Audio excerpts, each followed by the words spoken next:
확인할 필요도 있고요. 그다음에 이제 두부, 계란 부드러운 것들이잖아요. 그래서 단단한 것들은 처음부터 드시기가 굉장히 어렵습니다. 그래서 두부, 계란, 부드러운 이런 식사를 해서 이제 먼저 익숙해지도록 하는 것도 중요합니다. 그리고 이제 입자가 좀 작은 것들은 잘 낄 수도 있습니다. 그래서 이게 틀니 사이에 껴요. 그래서 잇몸이 염증이 생기는 원인이 되기도 하는데요. 오히려 입자가 너무 작은 것들은 드시지 않는 것이 좋습니다. 그래서 으깨서 먹거나 다른 방법으로 먹을 수 있게끔 이렇게 조리법을 또 연구해 줄 수 있도록 하는 것도 필요합니다. 자, 그리고 이제 어르신들인데 식사를 잘 못하시면 굉장히 다른 문제가 또 생기죠. 단백질이 부족하면 얼굴색도 좋아지지 않습니다. 그리고 잇몸 색깔도 조금 달라지기 시작을 합니다. 그래서 단백질을 조금 잘 드실 수 있도록 지도해 줄 필요도 있습니다. 자, 씹으면은 이제 보통은 자극을 전달하니까 침이 잘 나옵니다. 그리고 어느 정도 자극을 주면 잇몸에도 어느 정도는 이런 것들이 도움이 됩니다. 그래서 가능한 씹는 것들을 하실 수 있도록 해주는 것도 도움이 됩니다. 그래서 많이 많이 씹도록 이런 것들을 잘 씹게 하면 오히려 타액 분비도 잘 되고 그다음에 잇몸도 건강해진다라고 설명을 해주셔야 되겠죠.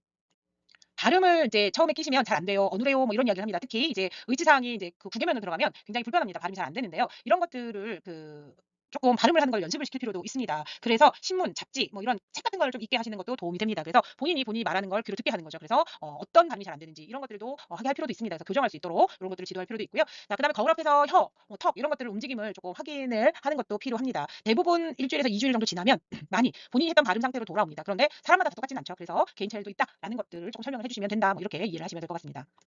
통이치를 이제 중요한 건 타액이 안 나오면 통이치는 잘 빠집니다. 그래서 흡착을 좋게 하기 위해서 타액을 잘 나오게 해주는 거 굉장히 중요한데요. 타액을 잘 나오게 하는 방법들이 좀 있죠. 그 타액선을 자극을 하거나 아니면 이런 입체조 이런 것들을 사용해서 훈련을 시키면 어느 정도는 타액이 나오기 시작을 합니다. 그래서 통이치를 할 때는 제일 중요한 게 흡착이 꽉 잘 되어지고 그 안에서 타액이 윤활제 역할을 해야만 틀니가 안정이 됩니다. 움직이지 않는 거죠. 그래서 그런 훈련들을 조금 알려주실 필요도 있고요.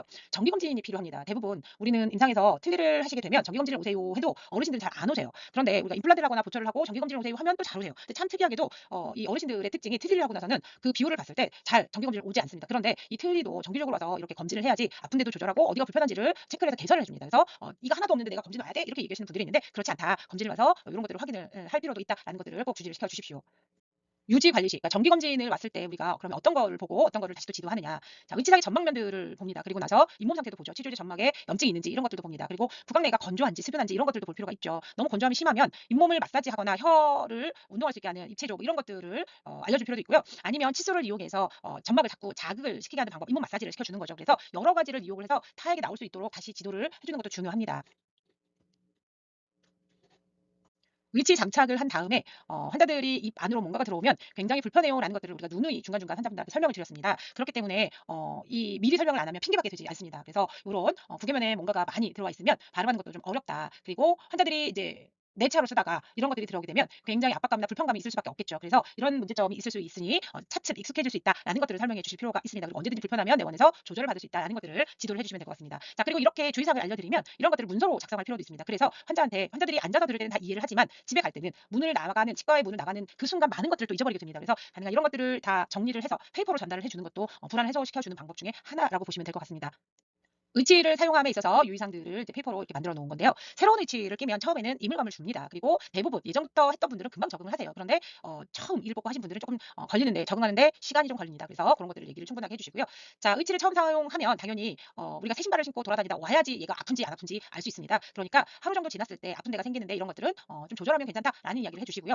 자, 그리고 저자갑이라든지 이런 교합에 의해서 불편하니 단단한 음식은 조금 피하라고 이야기를 해주시고 부드러운 음식부터 적응을 시키는 이런 것도 굉장히 도움이 됩니다. 자, 그리고 이제 하악 같은 경우에는 흡입력 이런 것들에 의해서 안정적으로 제자리에 또 유지될 수 있어요. 그런데 하악 같은 경우는 그게 조금 어려울 수도 있습니다. 그래서 약간 의치가 달그락거리면서 조금 잘 안 붙는 것 같아 혀에 의해서 밀리는 경우도 있는데 이러면 의치 부착제 이런 것들을 쓰시는 분들도 있어요. 근데 간혹가다 쓰시는 건 나쁘지 않습니다. 그런데 이게 오히려 이걸 루틴하게 쓰시는 분들이 계시는데 이런 것들은 오히려 의치의 적합성을 좀 떨어뜨릴 수가 있습니다. 아주 심하지 않으면 이 의치를 부착시키는 이런 제품들은 많이 쓰지는 않도록 하시는 것이 좋습니다. 근데 아예 쓰지 말라는 얘기는 아니에요. 너무 많이 움직이면 조금씩 도움을 받는 것도 좋습니다. 자, 그리고 의치는 이제 의치 세정제라든지 이런 것들을 사용하시면 좋은데요.